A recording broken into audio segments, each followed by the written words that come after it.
Estas son las calles de Londres hoy.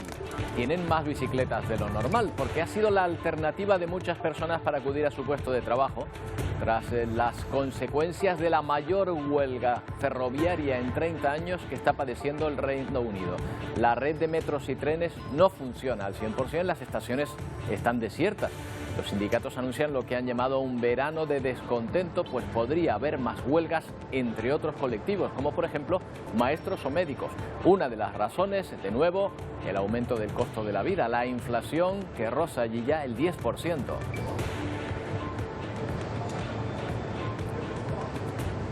Pero no es el único problema al que se enfrentan los británicos. ¿Qué tal? Buenas tardes. Hay otro que podría incluso afectarnos también a nosotros más directamente. El caos en varios aeropuertos del país, donde la saturación de pasajeros es tan grande que varios vuelos son retrasados o cancelados a diario. Muchos de esos pasajeros atascados tienen como destino Canarias y no parece, desde luego, el mal humor y el estrés para pasar un control o facturar las maletas la mejor manera de empezar unas vacaciones, si es que consiguen llegar al avión.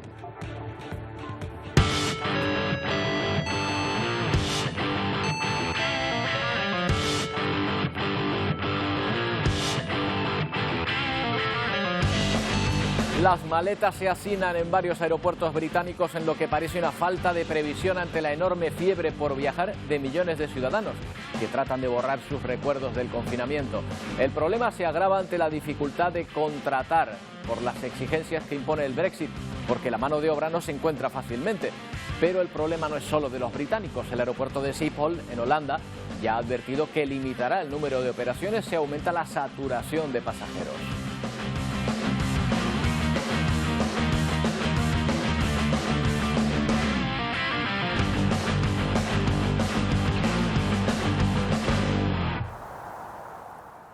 Y es que el fin del COVID ha traído un desajuste de oferta y demanda no solo de trabajadores, también de materias primas, agravado posteriormente por la guerra de Ucrania. Los fabricantes de automóviles fueron de los primeros en advertir de que la falta de materiales estratégicos está provocando una ralentización en la producción. Pero ahora otros sectores notan ya la escasez de materiales y de minerales como el gas neón, níquel, paladio o caolín. Luego les contamos dónde se encuentran y para qué se usan. También en agua, escasez en muchos lugares donde la sequía se ha convertido en una epidemia. En Monterrey, esto es en México, nos encontramos con tal escasez que el agua tiene que ser llevada en camiones o recogida por las propias personas en garrafas. Y estamos hablando de la ciudad industrial más importante de México, no de un pueblo perdido en el desierto. Encima estos días están pasando por un calor extremo que hace más fatigosa todavía esta tarea de ir a buscar agua. El descontento entre la población está empezando a notarse ya en las calles. Pero para descontentos, los miles de pasajeros británicos, en su mayoría, que tratan de volar fuera de su país. Sus aeropuertos son los más saturados de Europa estos días, pero no los únicos. También Madrid o Ámsterdam tienen problemas y advierten de caos, aparentemente por la falta de previsión, por la fuerte demanda. En Londres o Ámsterdam, los turistas han tenido que esperar hasta 4 horas para poder embarcar. 13.500 plazas al día menos en los aeropuertos de Ámsterdam en julio y 100 vuelos menos cada mes en Londres. Son las consecuencias de la alta demanda y la falta de personal en plena temporada alta. Las maletas se siguen amontonando en el aeropuerto de Heathrow en Londres por problemas técnicos, obligando a cancelar más de 30 vuelos este lunes, un 10% de las operaciones previstas. En España el problema sigue aquí, en los controles de pasaporte de aeropuertos como el de Madrid-Barajas. Falta de personal según las compañías aéreas que provocan largas colas de espera. A ello se suma huelga de trabajadores de EasyJet en nuestro país en el mes de julio. Piden que su salario base se equipare al resto de empleados de países como Francia o Alemania, que cobran 800 euros más. El sueldo de la tripulación en nuestro país es de 950 euros al mes sin horas de vuelo. En Hungría los pasajeros se enfrentan a una subida de las tasas impuestas por el gobierno. Los turistas tendrán que pagar de 10 a 25 euros a partir de julio, una medida para reducir el déficit del Estado. Es escandaloso, no deberíamos pagarla nosotros, aseguran estas viajeras.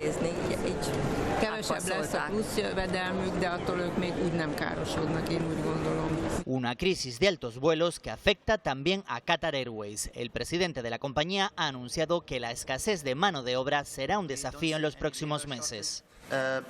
in our company. Una cadena de problemas logísticos a nivel mundial que hará que el sector no despegue y recupere la normalidad antes de 2 años. Bueno, vamos a profundizar en lo que está pasando en los aeropuertos, especialmente en los del Reino Unido. Hablamos con Bruno Correa, es consejero de Paradise Park. Además, Bruno, buen conocedor del funcionamiento de los turoperadores británicos, ¿verdad? ¿Qué tal, Bruno? Buenas tardes.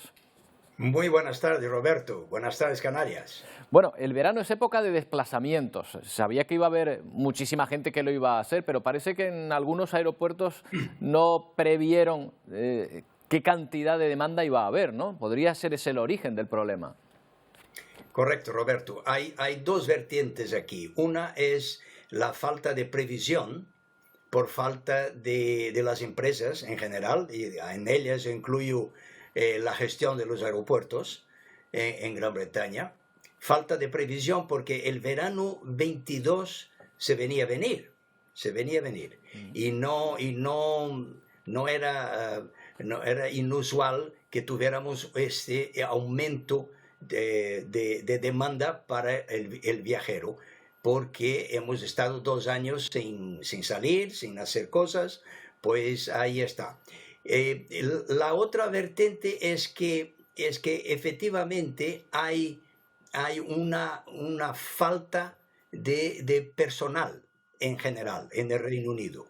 Se necesita mano de obra y no las hay porque es una de las consecuencias del Brexit últimamente, ¿no? Claro, entonces, el Brexit agrava el problema porque para contratar personas tienen que tener unos requisitos de nacionalidad que antes no se pedían cuando era el mercado único y que ahora, y además habrá que preparar a estas personas.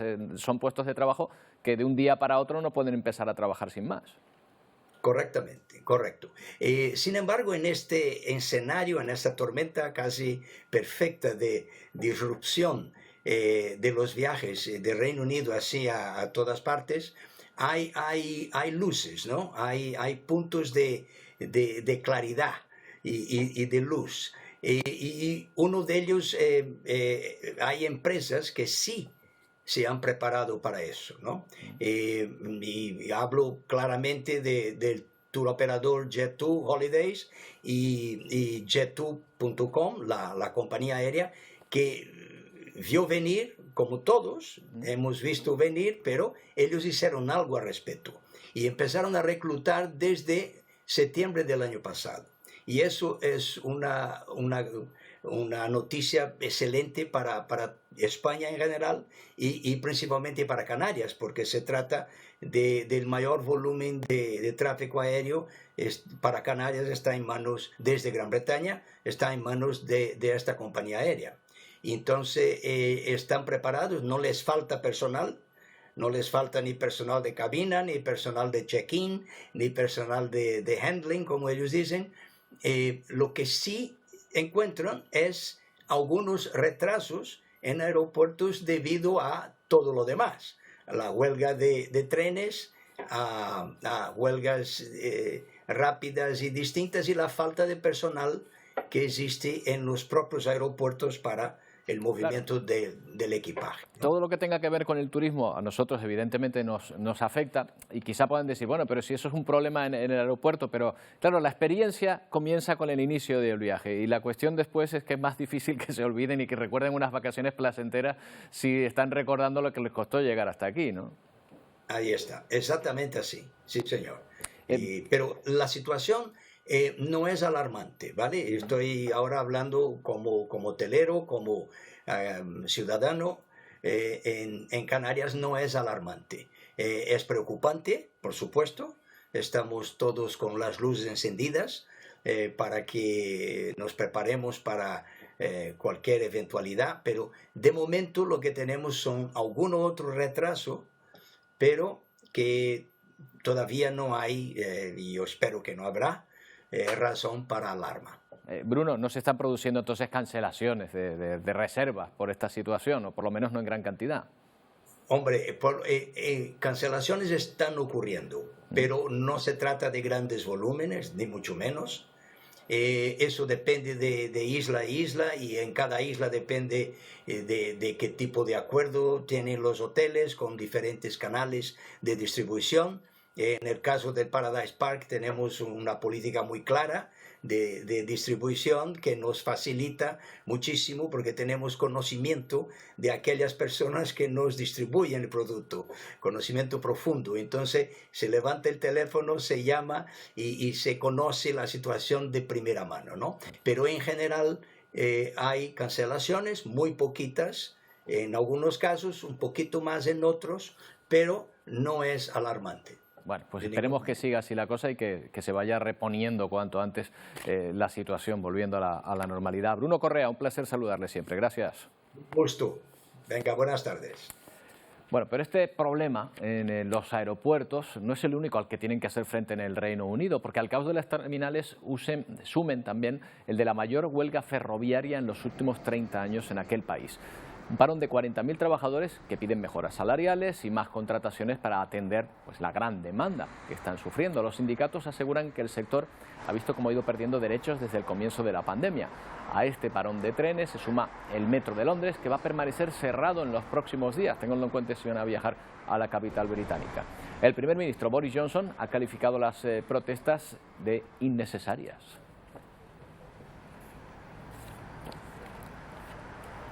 Y nos vamos hasta Ucrania, donde siguen los intensos ataques contra las posiciones ucranianas al este del país. Las fuerzas prorrusas siguen asediando la planta química de Azot en la estratégica ciudad de Severodonetsk.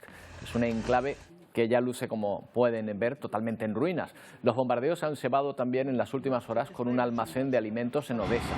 En Kharkov, varios misiles rusos han destruido por completo una fábrica y un centro educativo.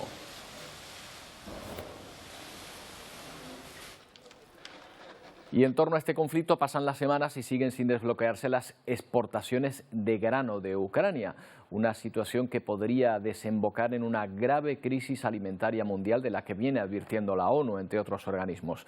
Los productores en Ucrania, al no haber podido vender la pasada cosecha, apenas tienen ya sitio para almacenar el trigo, el cereal o el millo. Muchos se replantean si volver a sembrar. Los tractores esperan a que se desbloqueen las exportaciones de grano para ponerse en marcha. Como no se vende, el productor agrícola no tiene dinero suficiente para volver a sembrar, así que el próximo año la cosecha será mucho peor que la de este año, advierte el CEO de Harvest. El grano se acumula así en los campos. Otro problema, con los silos llenos, no hay dónde almacenar la próxima cosecha. Todavía tenemos esta gran cantidad de grano acumulado y en un mes viene una nueva cosecha de trigo y colza sin saber dónde la almacenaremos. África ha sido tomada como rehén de aquellos que comenzaron la guerra contra nuestro Estado, afirmaba Zelensky ante los líderes de la Unión Africana. La guerra les puede parecer lejana, pero el aumento de los precios de los alimentos ya la ha llevado a las casas de millones de familias africanas, así como de Asia, Europa y América Latina, aseguraba el presidente ucraniano. Frente común también en la cumbre de los Tres Mares para que se desbloqueen cuanto antes las exportaciones de cereal.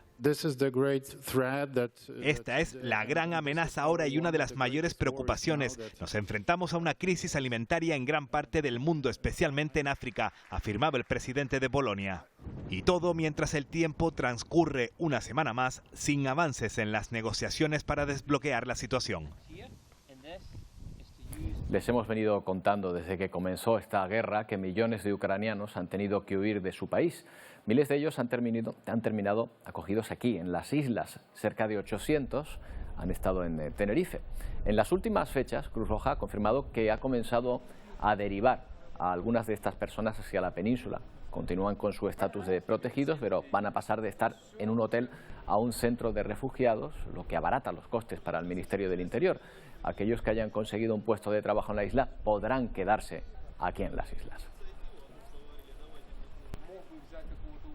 En este momento, el Ministerio, y puesto que Tenerife no es un centro de emergencia, de acogida, sino de emergencia, lo que está haciendo es trasladando a estas personas a otro nivel, que es el nivel que ya corresponde después del tiempo que llevan aquí alojados, ¿vale? Y este nivel corresponde a la península.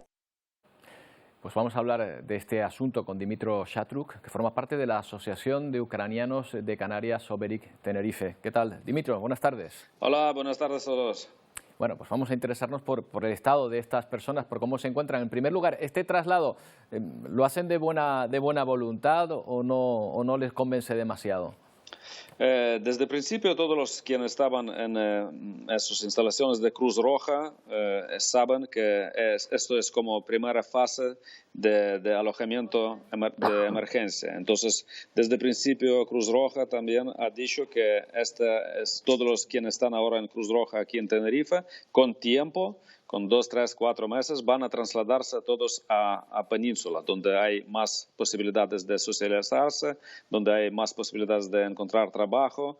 Y por eso que, claro, que la gente conoce todas las condiciones sobre esto. Y claro que quien ha encontrado trabajo, quien podía independizarse, coger casas de alquileres o apartamentos de alquileres, eso han hecho.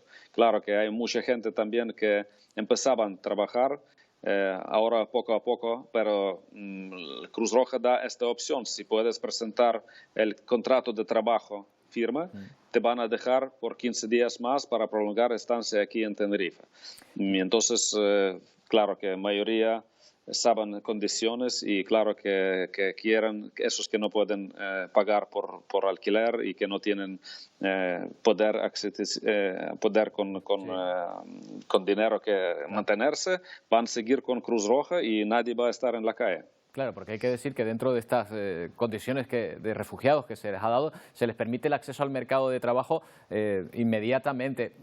¿Lo están haciendo con facilidad? ¿Les está resultando sencillo en general adaptarse a esta situación, al nuevo mercado de trabajo, a las nuevas posibilidades? Claro que no se puede decir que eso es tan fácil, porque desde el principio lo que está pasando es que hay que hablar idioma castellano. Claro. Entonces, claro, Cruz Roja ha dado clases, de español, y quien estaba a esas clases, 3 meses no es tanto para que ya empiezas a dominar el idioma. Yo recuerdo sobre mí mismo, eso fue como 8 o 9 meses que empecé ya un poquito a decir algunas palabras y cosas, que entender lo que están diciendo a mí. Claro que es difícil, y claro que para la gente que solo empezaron así a estudiar español, encontrar trabajo donde tienes que estar ya presente y hablar un poquito y entender lo que están diciendo a ti es difícil. Claro, pero bueno, Dimitri, ahí estás tú como ejemplo para demostrar que se puede, que en el caso tuyo es un ejemplo positivo. Fíjate, en 8 o 9 meses, mira cómo hablas de bien. Sí, pero digo yo, eso sería en otros tiempos, ¿sabes? No tiempos de guerra. Dimitri, ¿qué está resultando, aparte del idioma, lo más complicado? A la hora de entender pues, las costumbres, la forma de vida, la forma de vivir el día a día, yo me imagino que ahí habrá muchos elementos en común, no habrá tantos problemas, ¿verdad? Sí, correcto, que nación ucraniana es muy parecido aquí a nación española, a Canarios, que somos todos alegres, que le gusta reír, pasar bien, vivir bien. Claro, y eso no hay tantas diferencias entre nosotros. Claro que es idioma. Idioma es muy importante, porque idioma, nosotros venimos de otro grupo de idiomas. Eso aquí somos latinos, y en Ucrania es más cirílico, que idioma es muy difícil.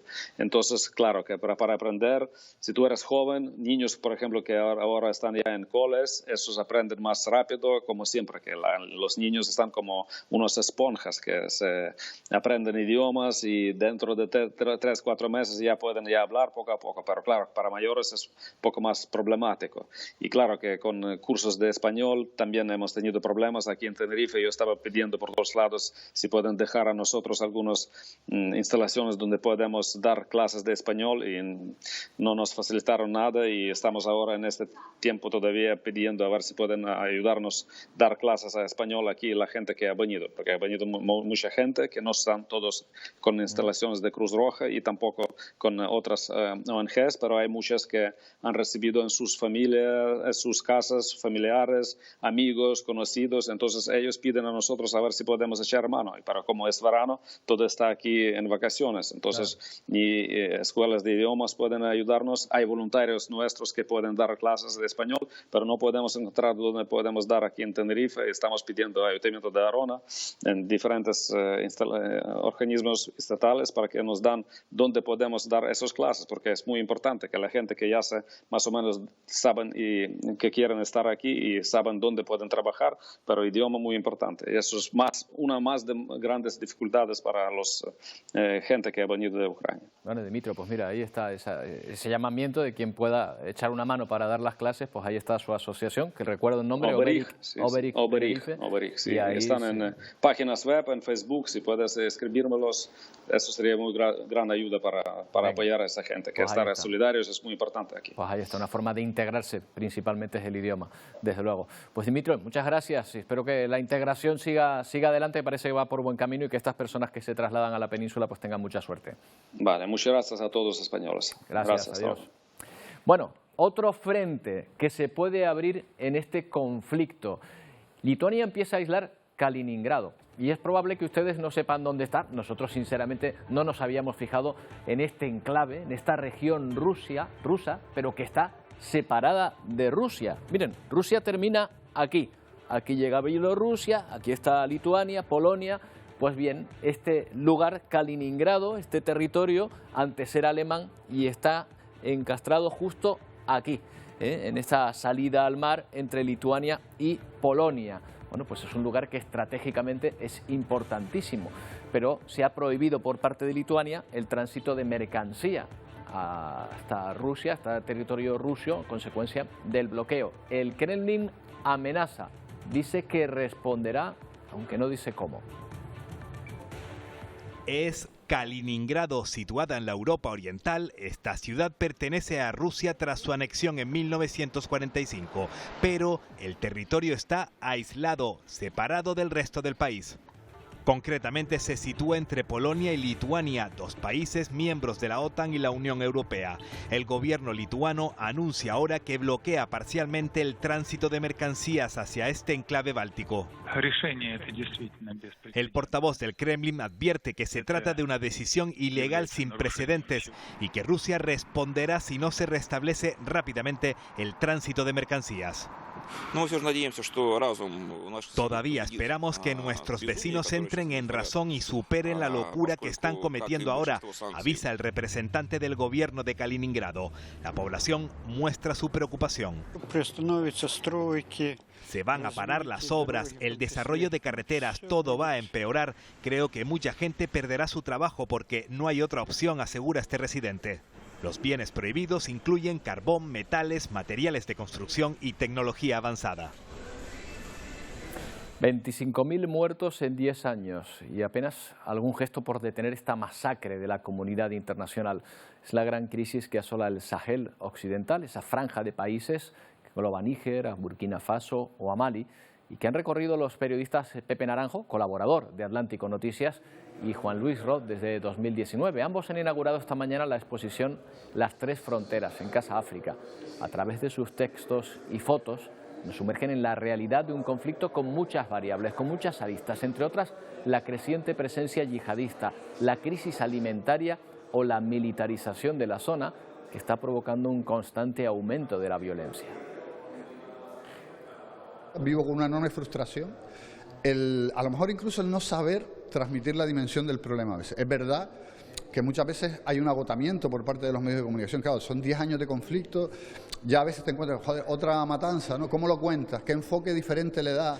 La inmensa mayoría de los viajes ha sido escuchar a la población que está sufriendo continuamente esta crisis alimentaria, sanitaria, educativa, porque como te digo, hay más de 3.000 escuelas cerradas, centros de salud, más de lo mismo, todas las zonas fronterizas en los tres países, todos los colegios están cerrados.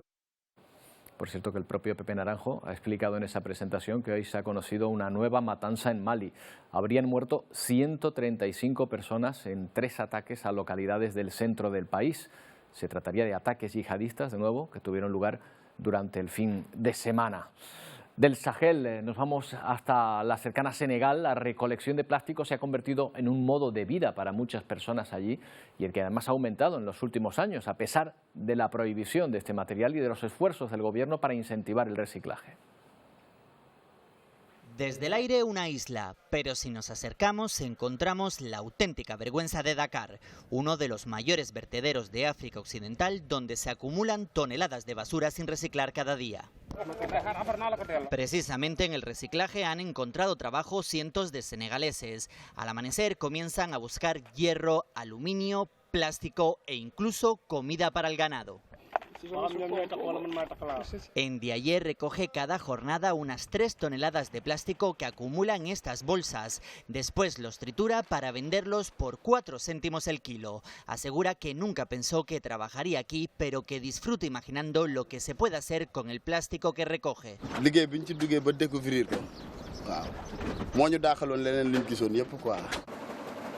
Simpa es una organización africana especializada en realizar envases con material reciclado en todo el continente. Su subdirector asegura que trabajan con varias empresas para recolectar todo el plástico que se tira. Un material que sirve para hacer baldes como los que usa Ndiaye para dar de comer a sus ovejas, su otro trabajo. Una labor que hace cada día para poder mirar a su hija y sonreír al pensar que le está dejando un planeta más limpio. Bueno, otras personas que tratan de ganarse la vida, las miles que atraviesan México con la intención de llegar a Estados Unidos, en muchas ocasiones lo hacen en grupo, intentan así protegerse de los peligros del camino.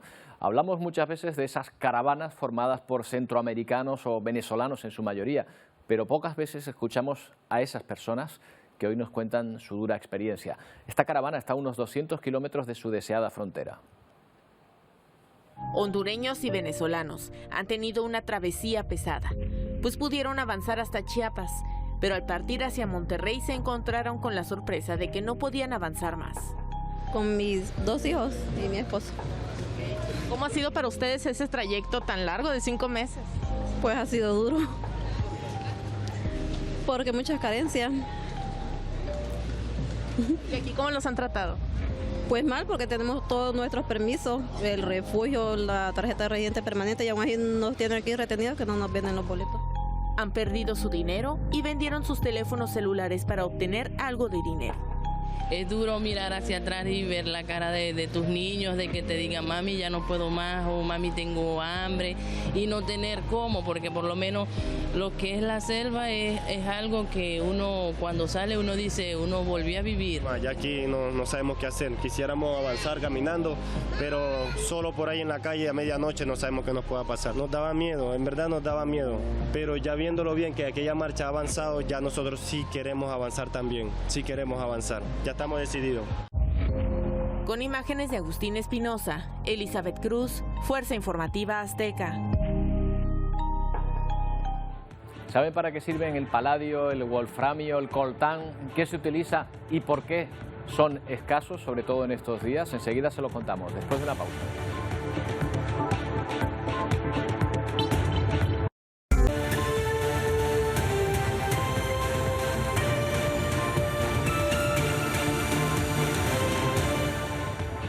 El conflicto armado entre Rusia y Ucrania está dejando serias consecuencias económicas, se lo venimos contando a diario. La escasez de determinados productos y materiales que tienen como principales proveedores a estos dos países se traduce en un alto riesgo para la producción a nivel mundial. Por ejemplo, catalizadores de vehículos, baterías, microchips, hasta para la elaboración de los empastes dentales. Material como el paladio, que tiene gran abundancia en Rusia, está considerado el metal precioso ahora mismo más cotizado del mundo, pero ahí están también el neón o el níquel, que son otros materiales que están poniendo en jaque a la industria tecnológica global. Vamos a hablar con Manuel Regueiros, presidente del Colegio Oficial de Geólogos. ¿Qué tal, Manuel? Buenas tardes. Hola, buenas tardes. Bueno, hablamos a lo mejor elementos que conocemos de la tabla periódica o de oídas, pero que no sabemos a lo mejor para qué se utiliza, qué sé yo, el paladio, por ejemplo. Manuel. Bueno, esto es normal, ¿eh? Nadie sabe lo que hay dentro de un móvil. Que lo usas y dices, bueno, pues tendrá lo que tiene que tener. El paladio, curiosamente, es un protector del medio ambiente porque se usa sobre todo en convertidores catalíticos, pero también se usa en una cosa más cercana a la gente, por ejemplo en la joyería, en odontología, en relojería, en una cosa que los diabéticos estarán encantados de tener paladio, porque es para medir los niveles de azúcar en sangre, en los aviones que necesitan bujías y en la producción de instrumentos quirúrgicos y contactos eléctricos. Es decir, se usan muchas cosas, pero en poca cantidad. Claro. Lo que ocurre naturalmente es que resulta que Rusia es el primer productor del mundo. Claro. Este es un pequeño detalle sin importancia. Un pequeño detalle. Si le aplicas sanciones económicas a un país, pues lo primero que hace es cortarte el suministro de lo que sea que te puede ser útil. Claro. Por lo tanto, el paladio... Porque, Manuel, ¿estamos hablando de materiales raros, materiales que son escasos en la Tierra, o estamos hablando de una localización geográfica? Es decir, que están ahora mismo en medio de la guerra entre Rusia y Ucrania y es difícil sacarlos de allí. No, bueno, el caso del paladio no. Sí, naturalmente los yacimientos de paladio son muy escasos en el mundo y la prueba es que Rusia es el primer productor mundial y tiene el 36% de la producción. Hay otros sitios donde se produce paladio en el mundo, pero es un mineral escaso y raro y por lo tanto su limitación para los usos que os he comentado pues hace que sea un problema, porque no hay tantos sitios donde se produce. Se produce en otros lados, ¿eh? Lo que probablemente ocurra es que el suministro venga de otros sitios. Pero claro, cuando cortas el 36% del suministro, pues le creas problemas a la gente. Claro, y me imagino que encontrar un proveedor alternativo no resulta tan fácil, ¿no? No, sobre todo de un mineral muy raro como el paladio y donde Rusia es el primer productor. O sea, se van a encontrar, hay otros suministradores, pero lo que es evidente es que cuando cortas el suministro de un sitio, voy a poner un ejemplo que la gente va a entender. Hay un producto que la mayoría de los ciudadanos españoles compran con cierta asiduidad, que es el grés porcelánico. El grés porcelánico es un tipo de baldosa que tiene una composición, por eso se llama porcelánico, parecida a la de una porcelana. Bueno, pues resulta que la materia prima fundamental para fabricar grés porcelánico es un tipo de arcilla que se llaman volclés, arcillas caloníticas, arcillas grises, que provienen en su mayor parte de Ucrania. En el momento en que la industria española de cerámica, por cierto es una de las más importantes del mundo, no tiene acceso a los recursos de volclés, de arcillas de cocción blanca ucranianos, tiene un problema gordo, muy gordo. Si a eso le añadimos el problema del suministro de gas para los hornos, tenemos un problema mucho mayor. Si encima, además de eso, Turquía, el otro productor de arcillas de cocción blanco europeo, corta suministro porque tiene su propia fábrica o industria cerámica, pues tenemos un problema aún mayor. Y ahora la industria cerámica española pues está buscando arcillas de cocción blanca por todo el mundo. Claro, ahora, ante los problemas de suministro de distintas sustancias, no solo minerales, muchos países, muchas zonas del mundo piensan en, digamos, el autoconsumo o la autoproducción, es decir, buscar en sus propios territorios. ¿España tiene minerales para extraer o infraestructura para extraer minerales? ¿Lo está haciendo ya y potencialmente podrían hacerlo más? España es un importantísimo productor de minerales, de muchos tipos de minerales. El valor de la producción española es de entre 3 y 4.000 millones de euros al año, que no es una cosa muy grande, pero claro, si una tonelada de arcilla vale 5 euros, pero con esa tonelada de arcilla yo fabrico ladrillos, y aunque valga poco, resulta que sin esa arcilla no puedo fabricar ladrillos. Imagínese usted que de repente no hubiera arcilla para fabricar ladrillos, que no tuvieran suministro en nuestras fábricas. Bueno, España tiene recursos minerales muy abundantes, en muchos tipos, por cierto, tierras raras y otras cosas más extrañas, pero claro, litio, por ejemplo, otra cosa que se habla mucho ahora, pero claro, hay que ponerlo en producción. Lo que hay que hacer es favorecer que se pongan en producción. Evidentemente, la industria minera tiene un impacto ambiental, pero las normas españolas de restauración del paisaje afectado por explotaciones mineras, de estudios de impacto ambiental, etcétera, pues son muy estrictas. Si nosotros decidimos que no vamos a explotar nuestros recursos porque lo hay en otro sitio, lo que hacemos es transferir el problema del impacto ambiental a otro país que a lo mejor no tiene los controles que se tienen en Europa y en concreto en España. Por lo tanto, tenemos los recursos, es verdad que paladio no, tengo que decirlo ya, de neón tampoco, tengo que decirlo ya, de níquel tampoco tenemos, pero bueno, tenemos otras cosas y lo que hay que favorecer es la producción de recursos minerales español. Bueno, pues esta clase de minerales, la verdad es que nos ha valido para entender muchísimas cosas. Muchas gracias, Manuel Regueiro, por habernos atendido. Buenas tardes. Un placer, encantado de contestaros y gracias por llamar. Muchas gracias. Bueno, pues ahí están, ¿eh? Fíjense, para la arcilla, para poder fabricar cerámica se pueden encontrar con problemas, ya lo ven, en la producción por culpa de la escasez de minerales. Bueno, vamos a hablar de un colectivo, el de mayores de 55 años, el colectivo senior, compuesto en nuestro país por 15 millones de personas y representantes del 60% del consumo nacional, o sea, que consumen, son de los mayores consumidores. Bueno, precisamente este colectivo, el que mayor consumo hace, el mayor predisposición muestra a la hora de comenzar nuevos retos laborales. Un ejemplo claro es el Reino Unido, incluso Estados Unidos, donde más de la mitad de las nuevas empresas que abren están creadas por emprendedores mayores de 55 años. Bueno, ¿y por qué no aquí, en nuestro país? Vamos a preguntarle a Benigno Yacort, que es director del 5º Encuentro de Economía Senior. ¿Qué tal, Benigno? Buenas tardes. Buenas tardes, gracias por su amable invitación. No, gracias a usted por atendernos. Esto de emprender parece que es una cosa que se deja para los más jóvenes, ¿o no? Sí, eso parece efectivamente. El emprendimiento no tiene edad. Oía su introducción, efectivamente, a cualquier edad puede ocurrir, pero se ha asociado recientemente, o en las últimas décadas, con un fenómeno joven. Sin embargo, yo creo que esto de llamar emprendimiento senior es una etiqueta afortunada. El emprendimiento no tiene edad, pero bueno, que si nos sirve para poner un poco de foco, un poco de luz en lo que está ocurriendo, yo creo que es interesante. Nosotros solemos hablar, cuando hablamos de emprendimiento senior, de dos cosas. Por una parte, el emprendimiento que llevan a cabo los mayores y, por otra parte, empresas que dedican y orientan sus tecnologías a los mayores. Yo creo que se abre un amplio espectro. Claro, porque, hombre, en teoría, habiendo energía, porque una persona de 55 años es una persona joven hoy día, es incluso mejor porque en teoría tenemos las ideas más asentadas, mayor experiencia. ¿No son eso ventajas? Definitivamente, a uno que tiene ya mi edad le aterra oír en las noticias, ¿no?, de un anciano de 55 años ha tenido un accidente. Bueno, yo creo que la vida está cambiando, todos los estamos observando y la esperanza de vida, particularmente en nuestro país, cada vez es mayor y en mejores condiciones. ¿Qué necesita una persona que digamos que ya tiene cierta edad para emprender?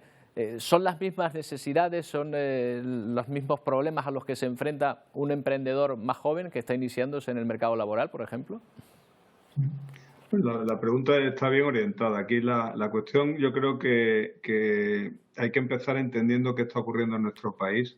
Nuestro país no es de naturaleza emprendedora, al menos en mi opinión, y la gente está emprendiendo por necesidad, tanto jóvenes como mayores. Yo creo que ese es un reflejo del problema que estamos teniendo. Estamos teniendo un problema de desempleo juvenil y que las personas mayores a partir de los 50 años están sufriendo de auténtico edadismo laboral, quedan fuera del mercado. Entonces se están emprendiendo más que por gusto o por necesidad. Yo creo que eso es una clave de lo que está ocurriendo. Y a partir de ahí podemos empezar a construir un poco el discurso, ¿no? ¿Qué panorama encuentran? Que no lo encuentran fácil ni uno ni otro, y cómo deberíamos acomodar los sistemas públicos y privados para ayudar a unos y a otros. ¿Y cuáles serían esas principales iniciativas, en su opinión, para acomodar, en este caso, a este tipo de emprendedor, el emprendedor tardío? Al emprendedor tardío, lo primero es que se encuentra en una situación muy complicada, ¿no? Si procede de un despido, de salir del mundo laboral, de repente se le están exigiendo garantías. Es decir, monta una empresa, pero tienes que soportarlo con tu patrimonio. Creo que hay que flexibilizar, hay que generar modelos más bondadosos que presionen menos al patrimonio personal de cada uno. Hay que ser más favorables. Hay que dar también más formación, más confianza y generar un entorno que sea más amable. Vivimos con 17 comunidades autónomas, normativas diferentes, no es fácil generar una empresa, no es fácil salir del entorno local. En consecuencia, yo diría que flexibilidad laboral, facilidades en la financiación y una visión un poco más proactiva por parte de la administración pública, más generosa, para dar cabida a este tipo de empresas, de nuevas iniciativas. Bueno, he dado una palabra clave, que es formarse. A mí me da la sensación, Benigno, que para cuando pensamos a veces en emprender, en montar negocios, pensamos que eso se hace así como así y no nos damos cuenta de que para eso hay que formarse también, que a lo mejor cambia nuestra perspectiva, ¿no? Y eso ayuda, ¿no? Definitivamente. Hay varias iniciativas a nivel nacional que yo creo que hay que seguir, porque se están poniendo el foco ahí, ¿no? Están poniendo el foco en la formación. Y antes hacía mención, ¿no?, de los jóvenes o los mayores. Y está muy bien el emprendimiento juvenil, con todas sus dificultades, y efectivamente la formación es una clave. Luego hablamos de los mayores, también con sus peculiaridades, pero hay una fórmula que yo creo que es mucho más eficaz y que no se está promocionando, que es el emprendimiento intergeneracional, que es sumar la energía, la potencia, la nueva visión de los jóvenes con la experiencia, con la formación y con las cualidades de los más mayores. Yo creo que eso sería otra de las vías a explorar. Y sin duda la formación es esencial. Si no se conoce lo que es el mundo empresarial, no vamos a ninguna parte, eso es evidente. Esa parece la combinación ideal. Benigno, muchas gracias por atendernos. Buenas tardes. No, gracias, buenas tardes. Bueno, un asunto del que se está hablando mucho, es probable incluso que les haya llegado a sus teléfonos móviles esas imágenes de un presentador de televisión que ha sido víctima de la filtración de un vídeo en Internet que vulnera directamente su intimidad. Un caso que pone sobre la mesa una práctica que es un delito. Entre 3 meses y 1 año de prisión o multas de 6 a 12 meses para todos aquellos que sin autorización revelan a terceros imágenes o grabaciones. Lo recoge el Código Penal, a pesar de que muchos usuarios de Internet parecen no tenerlo en cuenta a la hora de compartir material íntimo de otras personas. Estas penas podrían llegar incluso hasta 4 años de cárcel en caso de que se obtengan estas imágenes de la víctima sin su consentimiento.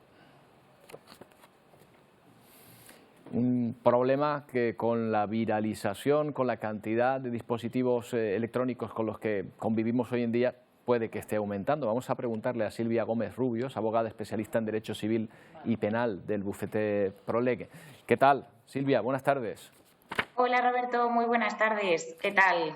Pues aquí un poco anonadados ante esta situación que vuelve a darse. Silvia, yo me imagino que, bueno, ahora te ha tocado un personaje famoso, pero me imagino que esto irá proliferando. Habrá cada vez más casos de este tipo, ¿verdad? Tienes toda la razón, Roberto. Cada vez más asistimos a que con la inmediatez que Internet nos pone a su disposición, todos los dispositivos, podemos conocer que un hecho moralmente no es lo correcto, pero es que muchas veces detrás lleva un delito o lleva aparejado un delito. Es decir, no nos damos cuenta que con un clic podemos estar cometiendo un delito y estar haciendo mucho daño a otra persona. Y como comentas, cada vez más. O sea, esto cada vez va en aumento. ¿Quién comete el delito, Silvia? ¿Quién recibe ese mensaje y lo distribuye o la primera persona, digamos, en grabar o en recibir o en obtener ese material? Pues mira, Roberto, aquí tenemos que diferenciar si las personas que han grabado ese vídeo, entre ellas había un consentimiento, una autorización entre ellas de grabarlo, por muy íntimas que sean las imágenes, no hay ningún delito en ello. El problema es cuando un tercero accede a ese vídeo sin consentimiento de estas dos personas, bueno, dos o más implicados en las imágenes, ¿vale? Ese descubrimiento de ese vídeo, de esas imágenes íntimas, como comentabas anteriormente, puede llevar aparejadas unas penas de prisión entre 1 y 4 años.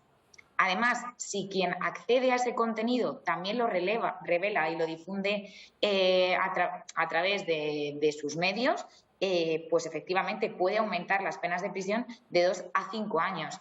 Es decir, es quien accede sin esa autorización al vídeo. Es más, si a nosotros nos llega ese vídeo, tenemos el conocimiento de que realmente las personas implicadas no han dado su autorización y también lo difundimos, también estamos incurriendo en un hecho delictivo, ¿vale? Si estamos difundiendo ese mensaje, si nos llega tanto por grupos de WhatsApp, Telegram, o cualquier otro tipo de redes sociales y difundimos ese contenido, estamos participando de un hecho delictivo. Claro, imaginemos que 2 personas graban esos momentos de mutuo acuerdo y una de ellas decide compartirlo sin la autorización de la otra. Esa persona está cometiendo un delito aunque forme parte, aunque aparezca en ese vídeo, sea protagonista de él. Efectivamente, siempre y cuando el contenido sea un contenido íntimo de las imágenes y no tenga la autorización de la otra persona.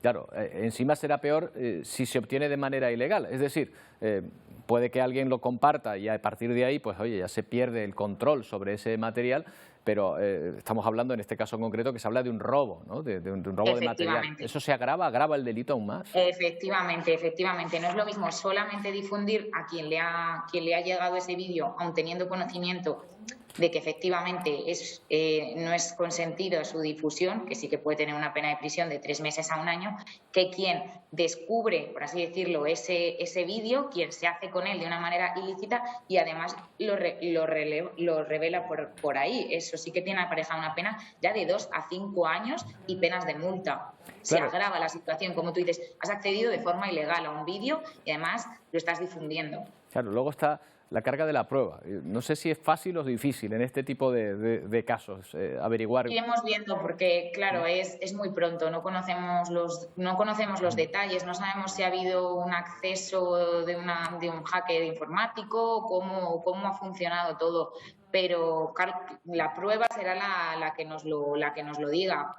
No sabemos aún qué es lo que ha ocurrido, pero hoy en día, pues bueno, alguien con conocimientos en informática puede acceder a estos vídeos. Bueno, en todo caso parece, Silvia, que lo principal aquí es la prudencia, porque hay confianzas que pueden surgir de repente y otras que son distintas, que duran mucho más en el tiempo. Yo me imagino que aquí lo que se recomienda es mucha prudencia respecto a este. Totalmente de acuerdo. Yo creo que también es alertar que porque una situación nos parezca que no está bien, porque tú cuando tienes un vídeo de este contenido puedes pensar moralmente no es correcto que lo difunda, pero igualmente lo voy a difundir. Pero conocer que además de un hecho que se pueda castigar de forma moral, puede haber una condena penal. Eso también concienciar un poco que con esos clics y con esa inmediatez parece que no estamos cometiendo un delito, pero podemos estar haciendo daño a otra persona y a nosotros mismos porque puede llevar aparejada una pena de prisión. Efectivamente, hay que tenerlo en cuenta porque no es una cosa, no es una tontería esto, compartir este tipo de cosas. Efectivamente, ya te digo, Roberto, yo creo que como tú has dicho, hoy en día hay cada vez más, no nos damos cuenta porque lo hacemos con un teléfono, no es un arma, entonces no nos damos cuenta, pero ahí está el Código Penal y las penas que llevan aparejadas. Bueno, pues veremos cómo sigue este asunto, que se ha vuelto a convertir otra vez más en un tema de conversación. Muchas gracias, Silvia, por dejárnoslo clarito. Buenas tardes. Gracias a vosotros. Buena tarde. Bueno, pues por si no se han dado cuenta, desde las 10:14 de esta mañana ha llegado oficialmente la nueva estación. Ya estamos en verano.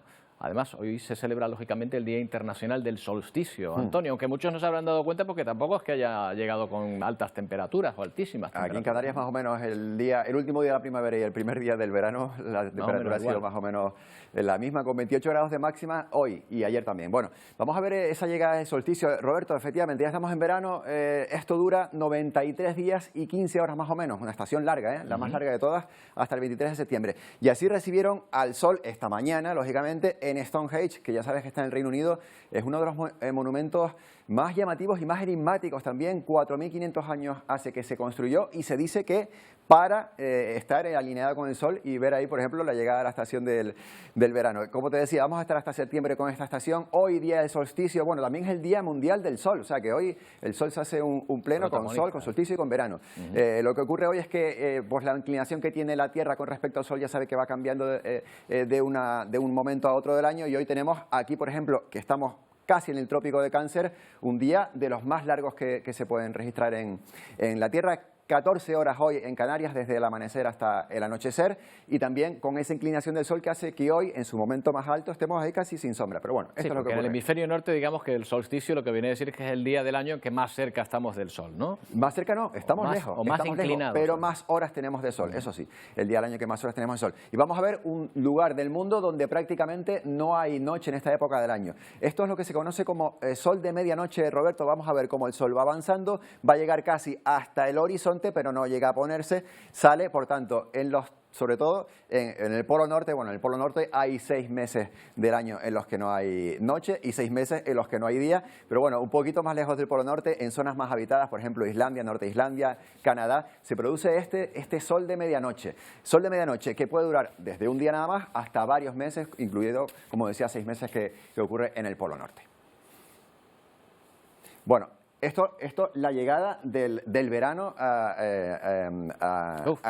esta época, a este lugar del mundo, hasta el hemisferio norte, pero fíjate cómo se despidió la primavera, por ejemplo, en Francia, con ola de calor y con viento enorme en esta playa, por ejemplo. Bueno, las Teresitas, la gente dirá, bueno, estos vientos enormes, estos vientos normales, las Teresitas. Bueno, vientos de 100 kilómetros por hora aquí que causaron incluso algunos incidentes, incluso una persona que iba en kitesurf falleció, o sea que poca broma con este viento en Francia. Esto en Francia, pero es que también la despedida de la primavera ha dejado imágenes también un poco impactantes en Bangladesh, por ejemplo, donde los vientos monzones, Roberto, han dejado, por ejemplo, esta imagen, inundaciones y lluvias importantes en esa zona del mundo, tanto en Bangladesh como en la India. Ya saben que los monzones en esta época del año vienen con lluvias. Y también en China, donde vamos a ir ahora, inundaciones y un camión de bomberos, Roberto, que acudía al rescate de algunas personas que estaban viéndose afectadas, y también el camión de bomberos, fíjate cómo fue arrastrado por esas inundaciones potentes también aquí en el sur de China. Por tanto, la primavera se ha ido, el invierno, el verano ha llegado con imágenes llamativas. No hacía 60 años que no llovía tanto aquí, Roberto. Bueno, en esta todo esto es muy interesante, Antonio, pero hay una pregunta que todavía no nos ha contestado. Estamos a punto de que empiecen los carnavales en la calle, en Santa Cruz de Tenerife, y no sabemos si va a llover o no. Bueno, es raro que llueva este fin de semana en Santa Cruz de Tenerife. Tú sabes que carnavales y ya sería lluvia... colmo que lloviese también ahora en junio, ¿no? Carnavales y lluvia van de la mano, pero fíjate la previsión para los próximos 3 días. Apenas va a llover algo de agua en el nordeste de La Palma, algo de agua en el nordeste de Tenerife. Bueno, aquí está Orotava, donde tienen también romería y este fin de semana, y algo de agua, pero vamos, prácticamente será muy raro que llueva durante los carnavales el próximo fin de semana. Todavía quedan días, todavía quedan días, pero ahora mismo la previsión es que es muy raro que llueva. Lo que va a ocurrir mañana, vamos a ver la previsión para toda esta zona del Atlántico, es que vamos a seguir teniendo algo de viento, no tanto, por tanto va a haber mañana seguramente nubes en el norte de las islas, con las nubes del Alisio, y también nubes en el sur por esa falta de viento que va a hacer que se formen nubes de evolución. Y lo que te decía ayer, fíjate cómo esa ola de calor, lo blanco, lo rosa, es mucho calor, se va trasladando hacia el este, hacia dentro del mar Mediterráneo, Roberto. Bueno, entonces, en principio, no se esperan lluvias. No se esperan lluvias en Canarias para carnavales, en principio para Santa Cruz de Tenerife. Vale, los disfraces recomendables, disfraces ligeros, sí, porque un disfraz de esquimal, algo... No es normal que tengamos... no es normal que tengamos estas temperaturas en carnaval, por lo tanto, esos disfraces de oso y de esquimales fuera. Bueno, esto es Monterrey. Sí. Monterrey no es un pueblo perdido en el desierto. Monterrey es la ciudad industrial más importante de México, y esta es la situación a la que se enfrentan. Sí, sequía, mucho calor en estos últimos meses, también escasez de agua, y ha hecho que este lugar, como tú decías, un lugar considerado como una de las ciudades más importantes de México por su industria, esté ahora mismo pasando una escasez de sequía, una escasez de agua y una sequía muy importante.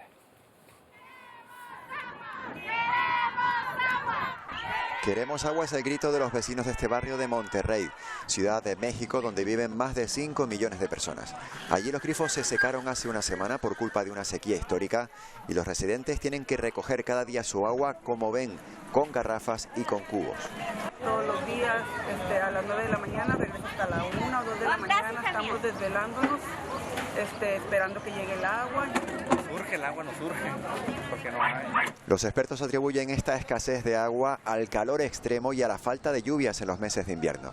México inicia el verano con más de la mitad del país sufriendo esta sequía. Es una crisis de todos, que al igual que la del COVID, tenemos que salir más fuertes. Las autoridades también denuncian robos de agua con la que incluso se trafica. Las protestas han llevado a estos residentes a cortar carreteras y la crisis va a continuar ahora con los meses más calurosos por delante. La esperanza está en que el verano traiga algunas lluvias. Bueno, más cuestiones. ¿Qué pasa en el espacio? Bueno, pues en el espacio pasa que hay mucha basura espacial. Tenemos que un día hablar de toda la basura espacial que hay ahí, y alguna cae de la Tierra. Esta que vamos a ver, bueno, vamos a ver la trayectoria que siguió una basura espacial que sorprendió a muchas personas, lógicamente, en el sur de la península ibérica. Fíjate cómo describió esa trayectoria por el cielo y casi llega hasta Canarias. No se llegó a ver aquí, pero bueno, en la península y en Ceuta y Melilla sí ocurrió. Y fíjate, esto es lo que vieron ellos, Roberto. Esto es desde Málaga. Dicen, ¿esto qué es? Naves espaciales, meteoritos. No son estrellas fugaces. Basura cayendo a la atmósfera. Es basura, exacto. Basura china. Ellos tenían sus satélites por ahí, bueno, algunos dejan de estar en funcionamiento y caen a la atmósfera. Lógicamente no llegan a caer a tierra ni tampoco en el mar, se difuminan, ¿no? Se desintegran por el camino, pero fíjate la imagen que dejó y la gente, por ejemplo en Málaga, también en Sevilla, en Ceuta, asustados con esta imagen de anoche en los cielos del sur de la península ibérica o del norte de Ceuta y Melilla. Bueno, pues ahí está, esa basura que también está en el espacio y claro, llega aquí. Bueno, algún día hablaremos de la basura espacial. Antonio, todo por hoy. Bueno, Roberto. Muchas gracias. Hoy nos vamos a despedir desde la capital cántabra, en Santander. A su puerto ha llegado el buque escuela Juan Sebastián Elcano, que atracaba ayer ante la expectación de miles de personas. El viaje de este año del Elcano es especial, pues se sigue celebrando el 5º centenario del viaje y terminó dando la vuelta al mundo por primera vez. Con estas imágenes nos despedimos. Llega Telenoticias 1. Nosotros mañana volvemos a la 1:30. ¡Feliz día!